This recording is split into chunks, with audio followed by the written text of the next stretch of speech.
My name's Dan Mondloch, and I'm a third-generation landscape painter. So my dad and my great-grandpa were both painters, and lately I've been doing a lot of plein air painting, which means outdoor painting.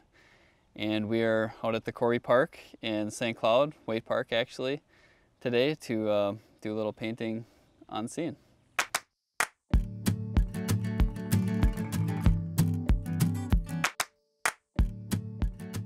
There are a lot of challenges with outdoor painting that you wouldn't experience in your studio.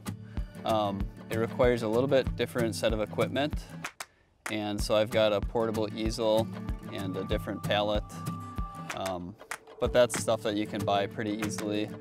I think the main challenge is that you're out here and you have a shorter window to actually paint in, so it's about 2 to 3 hours in the light switches.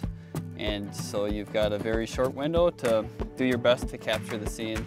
And besides the bugs and the sunlight and the different weather conditions that can be out there, that's kind of the trickiest part.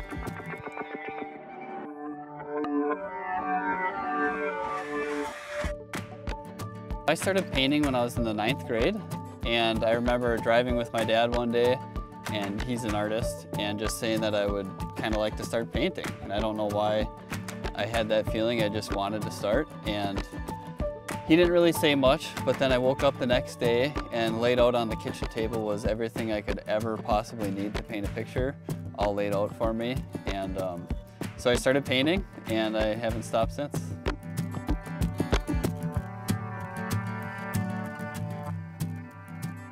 I think painting has been kind of the mainstay in my life ever since I started. So no matter what else has been going on, painting's kind of always been there.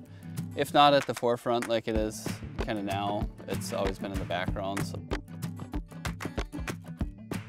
what I like to paint most is landscape, and that varies kind of depending on where I am. So as I'm painting more and more, I'm able to travel a little bit more. So I'm going to places like the North Shore, or a month ago I was at the plein air convention out in Monterey, California. So I'm out there and I'm painting on location like we are for this video, but I'm also gathering reference material, so taking a lot of photographs and painting. So I used to paint more and more of just like what we see behind us, which is more pristine nature, and there's really very little sign of human involvement with that. And I still really love doing that, but lately I've been trying to also see where the overlap is between people and the environment, and including things like buildings or going right into downtown St. Cloud and painting. So it's varying, but I think the scene or the landscape is kind of always priority. So I think that's kind of cool though, to wherever you are, to be able to paint that scene as it is.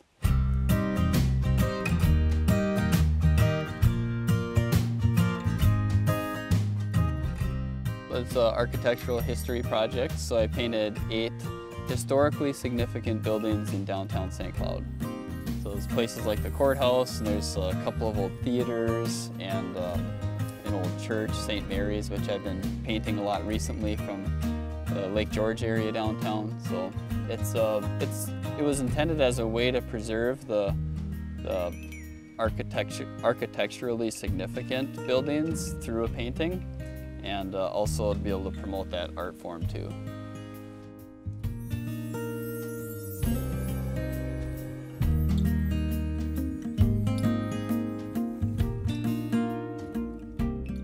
I really enjoy being out here, and I love to paint out here.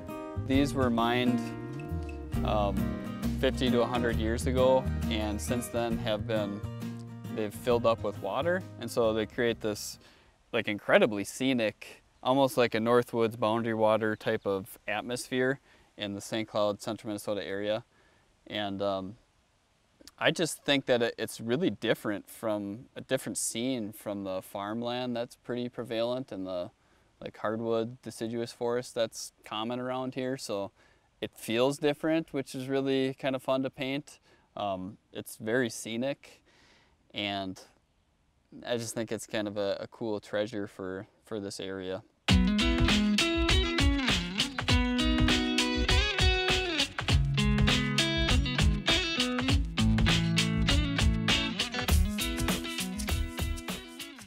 The process that I use when I'm painting on location like this is I'll set up all my equipment and my easel, and after I find the right place that I want to paint.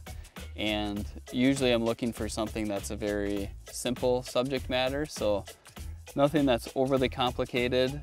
I like to find something very simple because I know that as an artist I'm going to complicate it during the process, so I like to start out as simple as possible. I'll set up my gear and then I'll do what's called a value sketch. So I'll try and reduce what I'm looking at into 3 basic values: light, medium, and dark.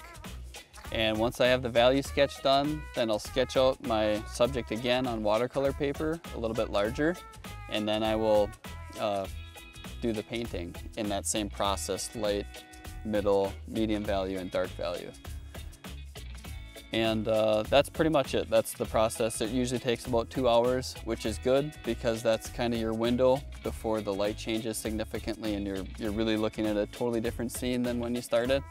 So it goes pretty quick, but having those 3 values really helps simplify not only the subject, but how you go about painting it.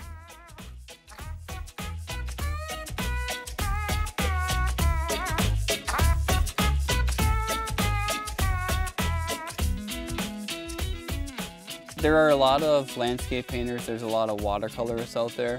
I think plein air watercolorists in general, outdoor watercolor painters, are a little bit more rare.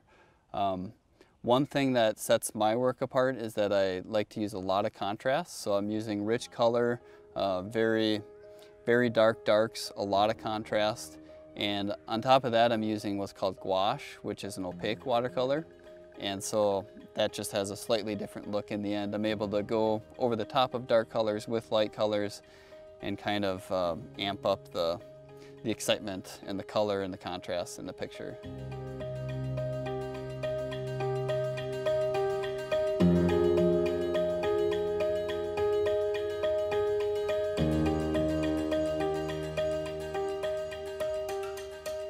If I had to give a conclusion about my career as an artist, I would say it's still learning.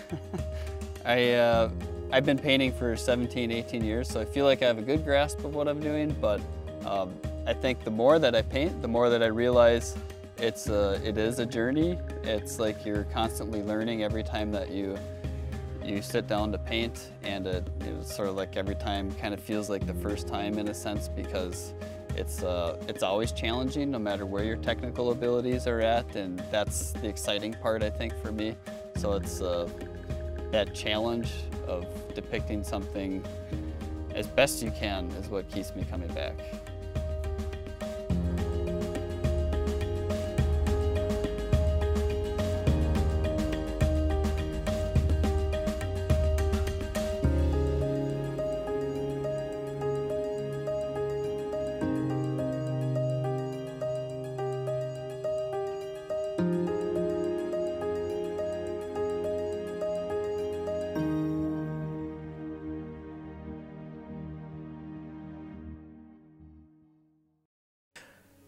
This program on Pioneer Public Television is funded by the Minnesota Arts and Cultural Heritage Fund with money from the vote of the people of Minnesota on November 4th, 2008. Additional support provided by Mark and Margaret Yakel-Julien in honor of Shalom Hill Farm, a nonprofit rural education retreat center in a beautiful prairie setting near Windham in southwestern Minnesota. ShalomHillFarm.org. The Arrowwood Resort and Conference Center, your ideal choice for Minnesota resorts, offering luxury townhomes, 18 holes of golf, Darling Reflections Spa, Big Splash Water Park, and much more. Alexandria, Minnesota. Explore hundreds of lakes, trails, and attractions for a great vacation or a place to hold an event. ExploreAlex.com. Tri-State Brain and Spine Institute, with locations in Alexandria, Edina, Crookston, and Maple Grove. Doctors dedicated to evaluating and treating all types of brain and spine problems, no matter how complex.